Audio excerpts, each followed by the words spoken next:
सुनते हैं कि टेलीग्राम व्हाट्सएप की तरह होता है, लेकिन हमको आज तक टेलीग्राम पता नहीं चल पाया। और हमारे जैसे आदमी को ऑनलाइन आना पड़ेगा तो हम तो आफत हो गया मेरे लिए। अब वो शटर सामने थी, शटर गिराते थे लोग, एक लकड़ी का पलाई बनाए उस पर पढ़ाना चालू किया।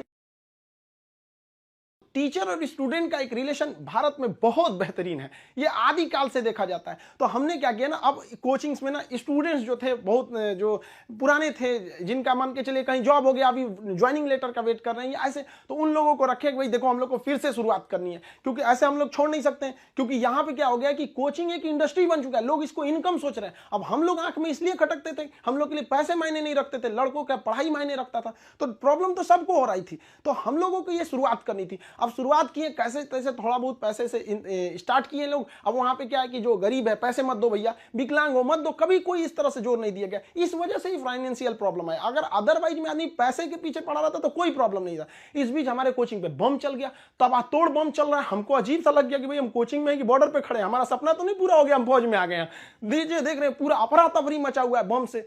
इतनी तबाही हो गई हमको, मतलब एकदम लास्ट में आ गए कि हमको अब लगता है यहाँ से छोड़ देना पड़ेगा। फिर लड़कों ने कहा कि सर आप हाँ हिम्मत मत हारिए। हमारे कोचिंग में, हमारा जो कैंपस है इसके अगल बगल में 17 कोचिंग है, सबका शटर बंद हो गया, सब लोग भाग गए लोग। हम लोग अकेले, भाई कम से कम कोई पूछते भी आता तो कम से कम एक सहानुभूति लगती है। लेकिन लड़के आए, लड़कियां तक आई कि सर कोई बात नहीं आप खोलिए, हम लोग पढ़ेंगे लोग, यहाँ कितनों बम चले यहाँ पे। तो हम क्या किए, पूरे कैंपस में मेरे कोचिंग पे सुबह में बम चला था, शाम वाले बैच में पूरे फुल प्लेजेड से स्टूडेंट आए थे।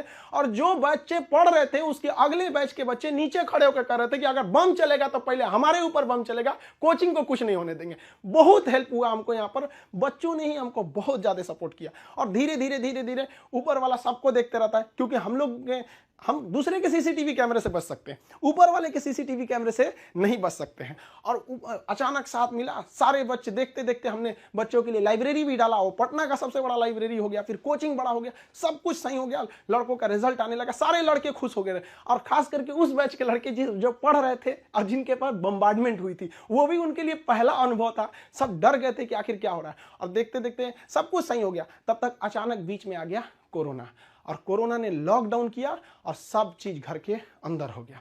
और हम लोग के लिए एकदम नया अनुभव। और नॉर्मल जब कोरोना होगा, शुरुआती लॉकडाउन इतना स्ट्रिक्ट था, पता चला कि अब तो आपको ऑनलाइन ही पढ़ाना पड़ेगा। और हमारी जैसे ऑनलाइन आदमी को ऑनलाइन कुछ पता ही नहीं, फेसबुक चलाने नहीं आता हमको। सुनते हैं कि टेलीग्राम व्हाट्सएप की तरह होता है, लेकिन हमको आज तक टेलीग्राम पता नहीं चल पाया। और हमारे जैसे आदमी को ऑनलाइन आना पड़ेगा तो हम तो आफत हो गया मेरे लिए। तो हमारे गांव पे मेरा दोस्त था, उसकी फोटोकॉपी की दुकान थी, छोटी सी शॉप थी फोटोकॉपी की। अब आप समझ सकते हैं फोटोकॉपी की दुकान पे क्या इंफ्रास्ट्रक्चर, कितनी बड़ी बिल्डिंग तो होगी नहीं, छोटा सा जगह था। अब वो शटर सामने थी, शटर गिराते थे लोग, एक लकड़ी का पलाई बनाए उस पर पढ़ाना चालू किए। पता चला सामने से पुलिस की गाड़ी जाती थी, तो शटर के अंदर हम लोग पड़े हैं, पसीना हो रहा है, वैसे पुलिस का सायरन आ रहा है, आवाज आ रहा है। लड़के कह रहे सर कैसे वीडियो बना रहे हैं, कहाँ से बना रहे हैं, ना लाइट सही है ना आवाज सही है। हम कहे भाई हमको यही है जो है यहाँ पे।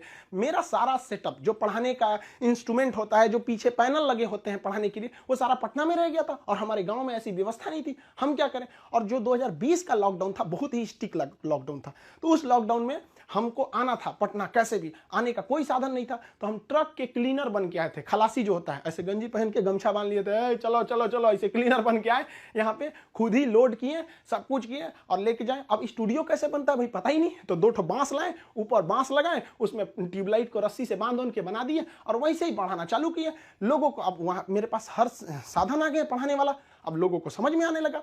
धीरे धीरे धीरे धीरे लोग पसंद करने लगे।